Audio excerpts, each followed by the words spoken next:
하늘을 수놓는 이것은 바로 오로라입니다. 어때요? 마치 하늘을 수놓은 커튼 같죠? 오로라는 지구의 자기장에 의해 만들어진 것입니다.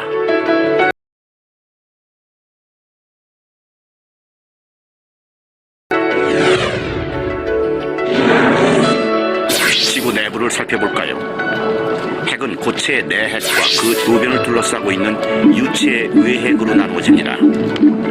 외핵은 지구 자기장의 근원지죠. 우리가 멘틀이라고 부르는 단단한 부분에는 수많은 물질들이 떠다니며 순환합니다. 그 중심에 바로 철이 있죠. 철은 지구의 내핵과 외핵에 존재합니다.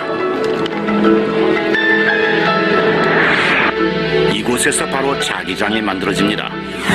그렇다면 지구 내부의 철은 어떻게 형성되었을까요? 초기의 지구는 소행성과 충돌하면서 거대한 열에너지를 발생시켰죠. 이로 인해 철과 다른 원소가 분리됩니다. 무거운 철은 중력으로 인해 지구 중심으로 쏠리게 되죠. 중력 에너지는 열 에너지 형태로 방출되고 그 결과 마그마 바다가 형성되었죠. 마그마 바다가 식게되면서 원시 지각이 생성되었고 드디어 원시 지구가 만들어지게 된 것이죠.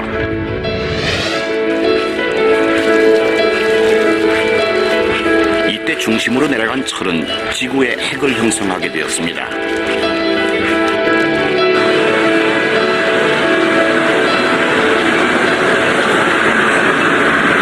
캘리포니아 공과대학의 데이비드 스티븐슨 교수는 지구와 같은 행성의 탄생을 연구하는 학자입니다. 지구의 깊숙한 핵 내부는 주로 액체인 철로 되어 있고 지구의 자기장은 그 속에서 생성됩니다. 지구 자기장은 외핵에서 만들어집니다. 이는 액체 상태인 외핵의 대류 현상 때문입니다.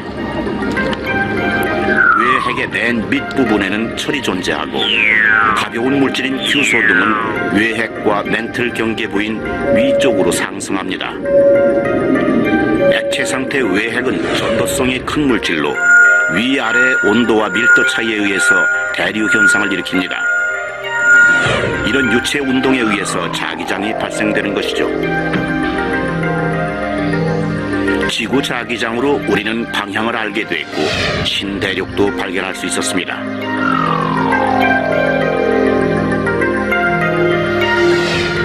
또한 이러한 자기장은 강렬한 태양풍으로부터 우리를 지키고 있습니다. 자기장이 없다면 아마도 우리는 방사능 물질로 가득한 태양풍 때문에 단 몇 초도 살 수 없었을 것입니다. 지구의 자기장이 없었다면 생물학적 진화도 달랐을 것입니다. 예를 들면 돌연 변이율이 달랐지요. 지구 자기장은 태양풍을 휘게 해 지구 내부로 들어오는 것을 막고 있죠. 마치 플라즈마 밑에 자석을 갖다 놓으면 휘는 것처럼요. 지구 표면에 사는 우리는 지구 대기와 지구 자기장에 의해 태양풍으로부터 보호를 받고 있는 셈입니다. 이러한 자기장은 지구의 회전축에 의해 큰 원의 형태를 이루며 지구를 보호하죠.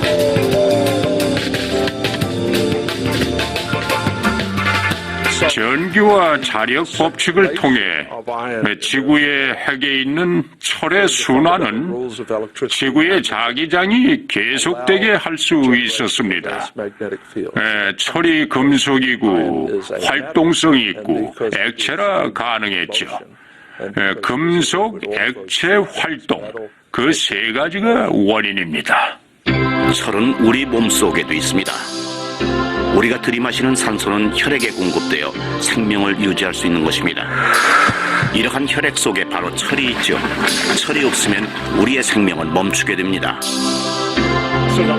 우리 적혈구 속의 철분이나 뼈 속의 칼슘, 호흡하는 산소, 이 모든 원소가 별에 의해 생성되어 방출된 것입니다.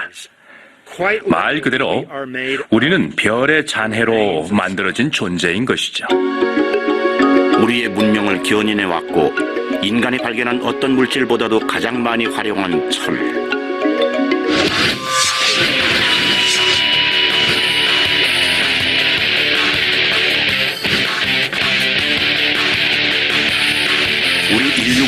신화와 지구 생명에 없어서는 안 되는 철은 과연 어디에서 온 것일까요?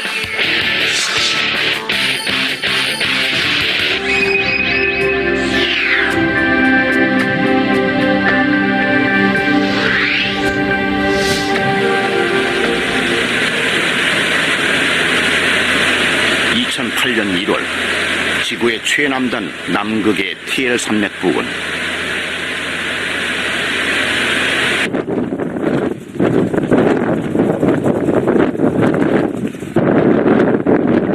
이 지구 끝에서 검게 탄 우주의 신비를 깨는 사람들이 있었습니다.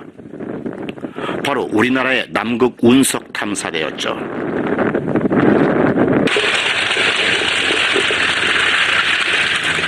이들은 이곳에서 16개의 운석을 발견했습니다. 특히 남극에 떨어진 운석은 원형에 가깝게 보존돼 있죠. 이번 탐사에서는 다양한 종류의 운석들이 발견되었습니다. 운석은 우주 공간을 떠돌던 암석이 지구의 중력에 이끌려 지구 표면에 떨어진 것이죠. 이 운석에는 아주 특별한 기록들이 숨겨져 있습니다. 그것은 바로 우주 탄생에 관한 비밀입니다.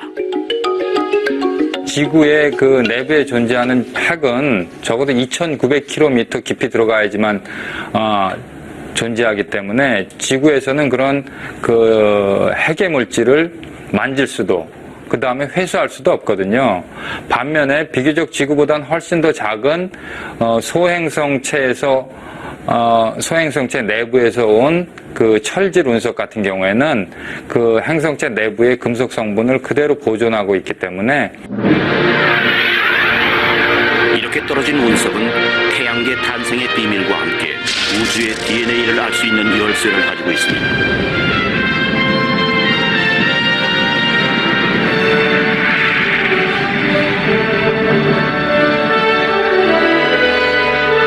미국 아리조나 북부 사막. 이것은 거대한 운석이 충돌한 흔적, 바로 크레이터입니다.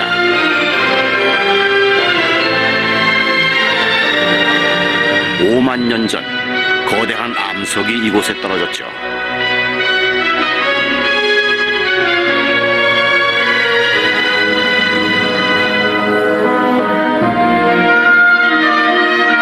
이곳에 떨어진 운석은 철질 운석으로 소행성의 핵을 이루고 있는 철과 니켈로 구성되어 있습니다.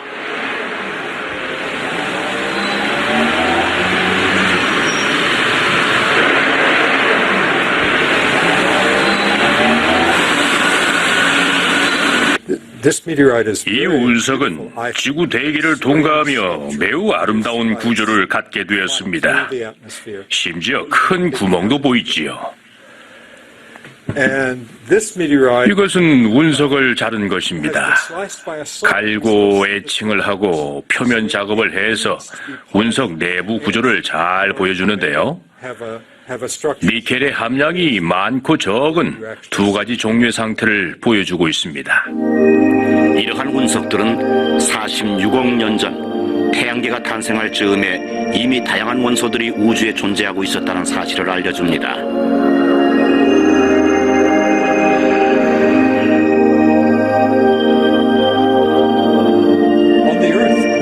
지구에서 대부분의 금속은 내부 핵으로 갔습니다. 지구 질량의 30%는 지구 핵으로 갔죠. 그곳에 대부분의 금속이 있습니다. 그러나 운석 중 일부 운석, 그러니까 콘드라이트라고 부르는 원시 운석들은 태양의 구성 성분과 비슷한 원소들을 갖고 있습니다. 그중 4가지 중요한 원소가 있는데요. 중요한 원소들은 산소, 철, 마그네슘, 규소입니다.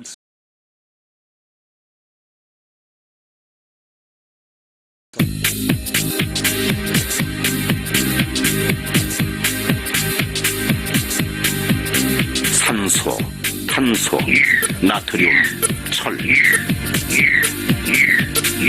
지구에 현존하는 모든 물질들은 바로 이러한 120여 가지의 원소들로 이루어져 있습니다.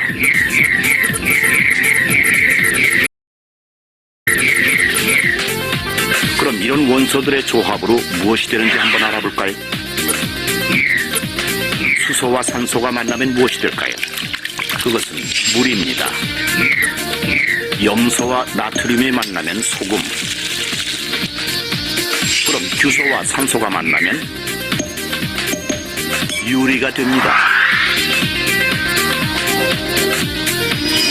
그렇다면 물, 탄소, 인, 암모니아, 불소, 철 등의 원소들을 합하면 과연 무엇이 될까요?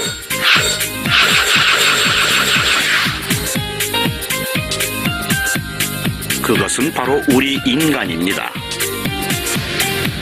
그렇다면 우주에서 이러한 다양한 원소들은 어떻게 만들어졌을까요?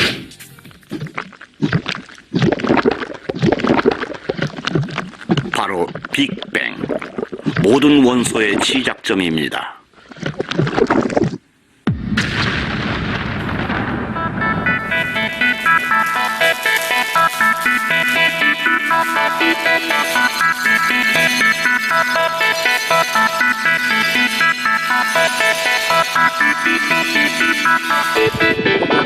우리는 빅뱅의 손자입니다.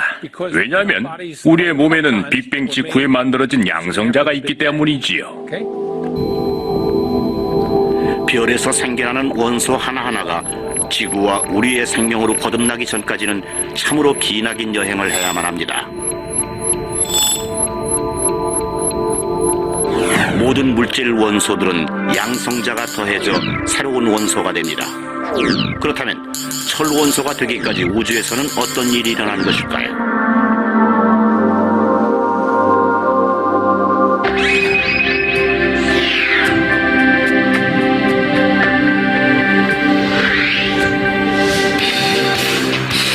미국 LA 1917년 이곳 근교의 윌슨산에 구경이 100인치인 대형 망원경이 설치됩니다.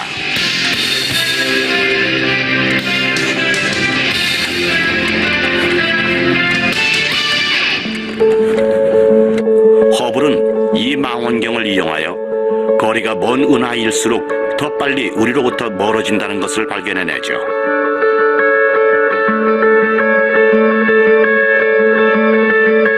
이것은 인간의 우주에 대한 생각을 근본적으로 바꿔놓는 것이었습니다.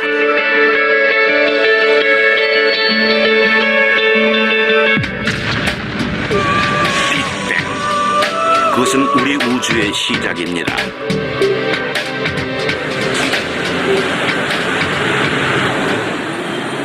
인간은 그동안 끊임없이 우주 창조의 수수께끼를 풀려고 애써왔습니다.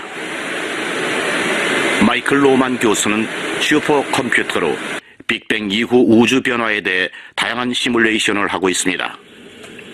그는 별과 태양계 탄생을 추적해왔죠. 암흑 물질들이 모이기 시작했고 빅뱅에서 생긴 수소와 헬륨을 밀도가 높은 구름으로 끌어들였습니다. 이 구름들은 별 밀도가 될 때까지 수축을 계속했고 첫 번째 별들이 생겼죠. 여기저기서 가스들이 뭉쳐지고 성간 물질들은 중력에 의해 점점 더 높은 밀도로 응축하게 되죠.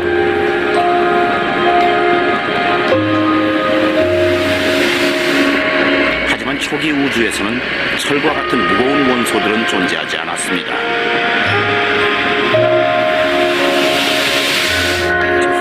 수소와 헬륨보다 무거운 원소를 만들려면 별의 핵에서 더 높은 온도와 밀도가 있어야 합니다. 이것이 거대한 별에서 일어나는 것은 당연한 일입니다. 우리가 마시는 물에는 수소 원자가 있습니다. 태초 우주가 만들어졌을 때에도 수소 원자가 만들어졌죠. 그럼 어떻게 이러한 원자들이 뭉쳐져 물질을 이룰 수 있을까요? 별의 중심부에서 일어나는 핵융합 반응이 그 열쇠입니다. 우리의 태양입니다. 거대한 불덩이 속에서 수소들이 핵융합을 일으키고 있습니다. 그러나 태양의 에너지로도 헬륨보다 더 무거운 원소를 만들어낼 수는 없습니다. 지상에서의 핵융합기입니다. 그러나 이 핵융합기도 세상을 이루고 있는 원소들을 아직 만들지는 못합니다. 핵반응을 지구에서 시도하면서 알게 된 것은 핵반응이 있으려면 원소가 매우 뜨거워야 한다는 것입니다. 그럼 우리에게 필요한 철은 언제 어떻게 만들어지는 것일까요? 모든 원소들을 만들 수 있는 초고온 슈퍼용 광로. 그것은 바로 오로지 별 속에서 가능합니다.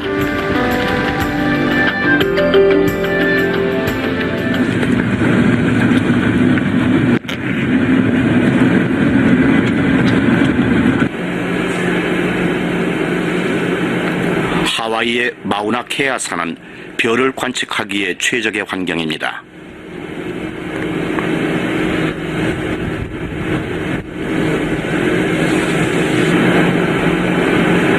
이곳에는 세계 3대 관측소 중의 하나인 케이크 천문대가 있습니다. 해가 지고 이제 암흑의 세계, 별들의 시간이 찾아옵니다.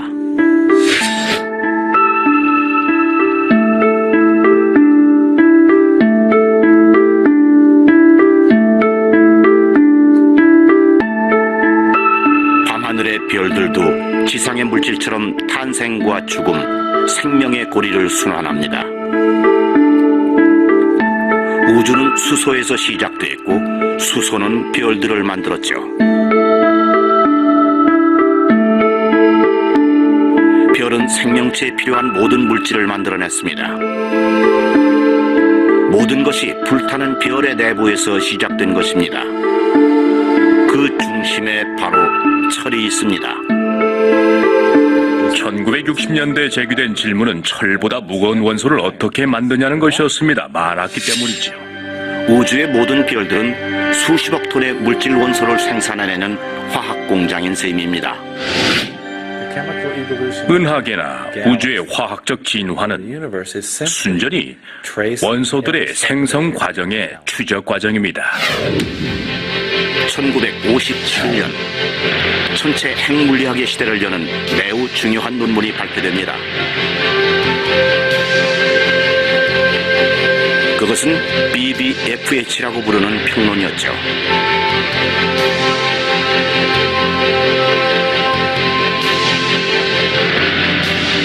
조제프 버비지는 부인과 유명한 학자 파울러, 프레드 호일과 함께 주기율표에 있는 모든 원소의 기원을 알아보는 연구를 했습니다.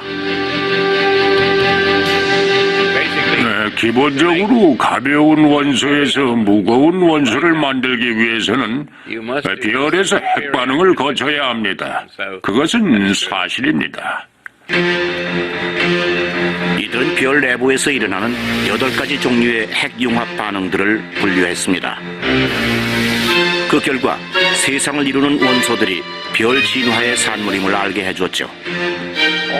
당신의 몸을 구성하고 있는 모든 원소는 물론 물이나 탄소, 산소 등이지만 모두 별을 거쳤습니다. 파괴되지 않고 별을 거쳐 나왔죠. 우리가 어떤 곳에 살고 있는지 한번 둘러보세요. 생명을 유지하기 위한 모든 것들은 자연의 순환을 따르고 있습니다.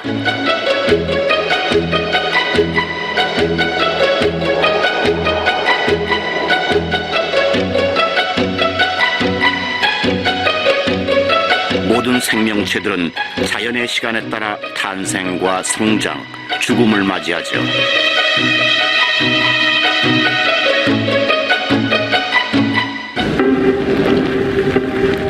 장엄한 별의 죽음.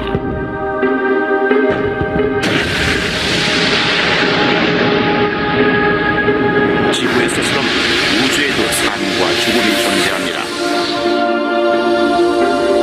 초신성 폭발은 별의 죽음이자 새로운 별의 탄생을 의미합니다. 수초 동안의 짧은 폭발. 하지만 이 짧은 시간 동안 세상을 이루는 모든 원소들이 만들어지죠. 무거운 원소인 철은 바로 이때 만들어집니다. 폭발하는 별이 없다면 우리 남아 수소나 헬륨으로 만들어져 있을지도 모릅니다. 하지만 우리가 아는 한 복잡한 분자나 생명체는 단순한 원소는 만들어질 수 없습니다.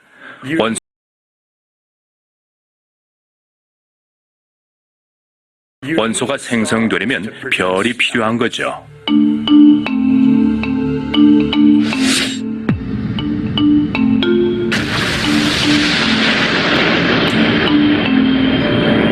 별의 폭발로 새로 생겨난 원소들은 먼지와 가스가 되어 초속의 속도로 우주 공간을 향해 퍼져나갑니다. 또한 이들은 새로운 별의 씨앗이 됩니다. 핵융합의 열로 인해 모든 입자들이 중력과 맞서 활발히 성장하고 다시 폭발합니다. 별의 내부에 가장 단단히 묶여있고 따라서 가장 안정되어 있는 철 또한 이러한 별의 폭발로 만들어집니다.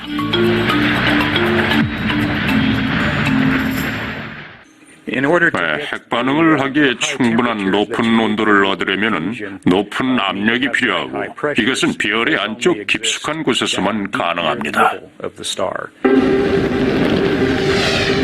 별의 폭발로 비로소 세상 밖으로 나올 수 있는 철. 그래서 우주에 가장 널리 퍼져 있는 원소이기도 합니다.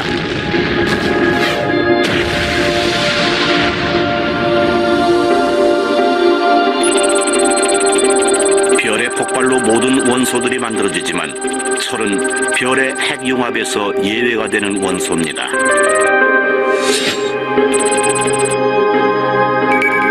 철은 아무리 온도를 올려주어도 타지 않습니다. 철이 가장 안정적인 원소이기 때문이죠. 철보다 가벼운 원소는 핵융합을 통해 에너지를 만들고 그것보다 무거운 것은 핵분열을 통해 에너지를 만듭니다. 그러니까 철은 마법과 같은 정중앙에 있는 것이죠. 반대로 원자력 발전소는 핵이 분열되는 과정입니다. 물질의 소멸이 에너지로 바뀌게 되는 것이죠.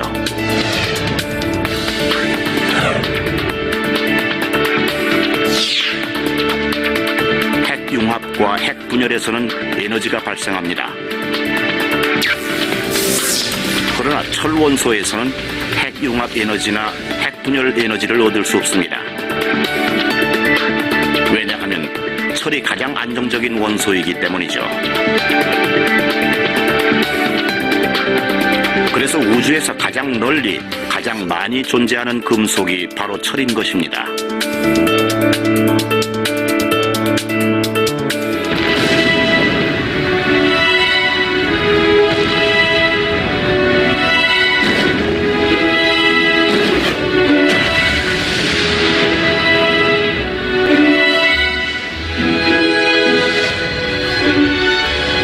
거대한 별들은 우주에서 가장 큰 제철 공장입니다.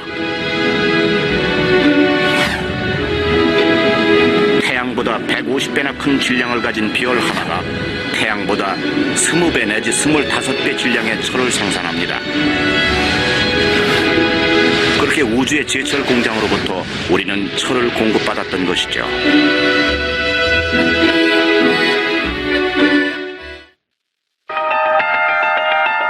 지구의 철 공장.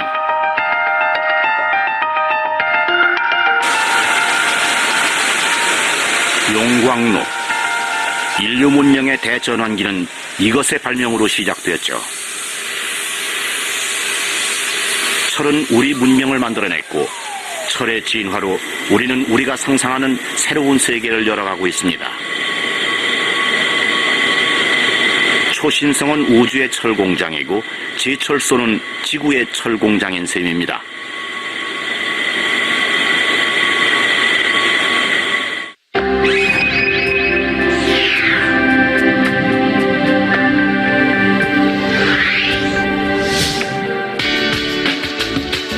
저 멀리 아득한 별에서 온 철은 인류의 문명을 만들어냈습니다. 세상의 가장 높은 집도 철이 없으면 불가능했을 것입니다. 철은 지구의 스카이라인을 바꿔놓았죠. 인류의 문명은 철과 함께 진화해 왔습니다. 철이 없었다면 우리의 모습도 달랐을 것이고 아마 인류의 문명 지도도 달라졌을 것입니다. 철은 여러 가지 면에서 매우 특별한 원소입니다. 지구의 3분의 1은 철로 되어 있고 우리의 몸은 철을 필요로 합니다. 철과 규소 그리고 산소가 없으면 지구와 같은 튼튼한 행성을 만들지 못합니다. 별의 잔해인 인류. 인류의 문명이 본격적으로 시작된 철기 시대를 거쳐 현대 자본주의 발달이 시작된 산업혁명, 그리고 초고도 성장을 거듭하는 현재에 이르기까지 인류의 역사는 바로 강철의 역사라고 할 수 있습니다.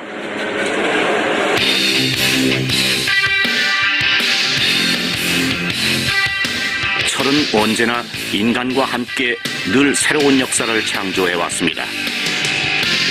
또한 철은 노동의 도구이자 인류의 생명이며 언제나 없어서는 안 되는 반려자였던 거죠.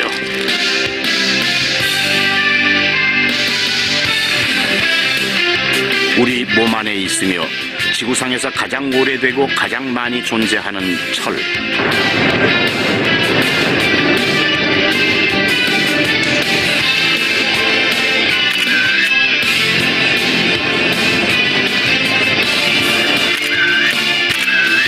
철은 인류의 진보와 함께 과학과 결합해 진화의 진화를 거듭하고 있습니다.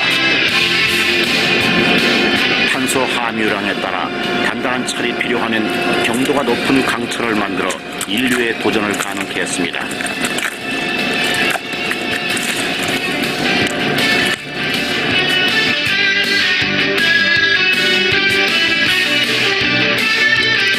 어떤 힘을 받았을 때 갑자기 끊어지거나 부서지지 않고 천천히 힘에 반응하는 강철이 필요하면 부드러운 철이 개발되었습니다.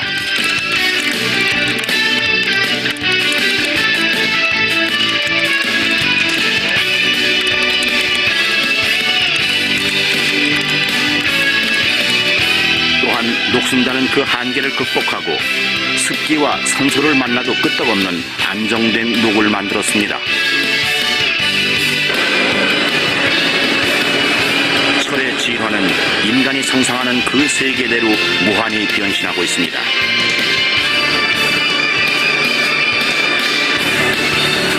이러한 철의 도전이 가능한 것은 단단하고 안정적이며 천천히 힘에 반응하는 철의 기본 성질 때문입니다. 그렇기 때문에 철은 다양한 모습으로 우리 곁에 존재할 수 있는 것이죠.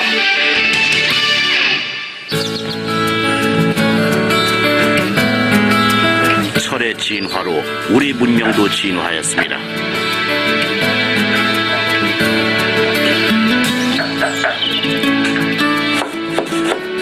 그렇지만 철이 인류에게 주는 선물은 변함이 없습니다.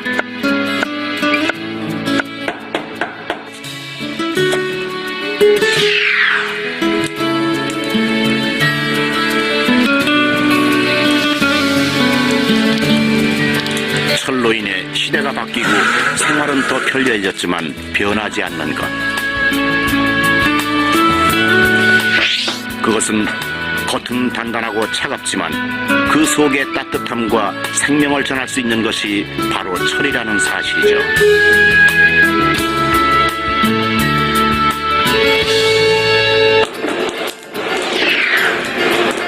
철을 만드는 원리는 과거부터 지금까지 거의 변함없이 이어져 오고 있습니다. 달구고 두들기고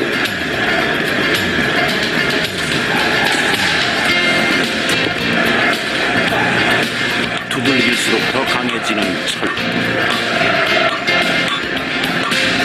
그렇지만 인류를 위해 더욱 강하고 더욱 가볍고 더 실용적인 철강을 만들기 위한 철의 도전은 지금도 계속되고 있습니다.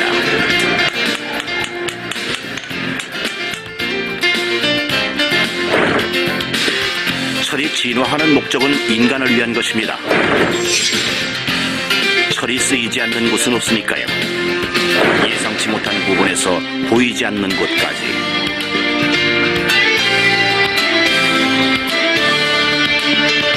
인간을 안전하고 편리하게 더 나은 세상을 향해 도전할 수 있는 발판을 만드는 것이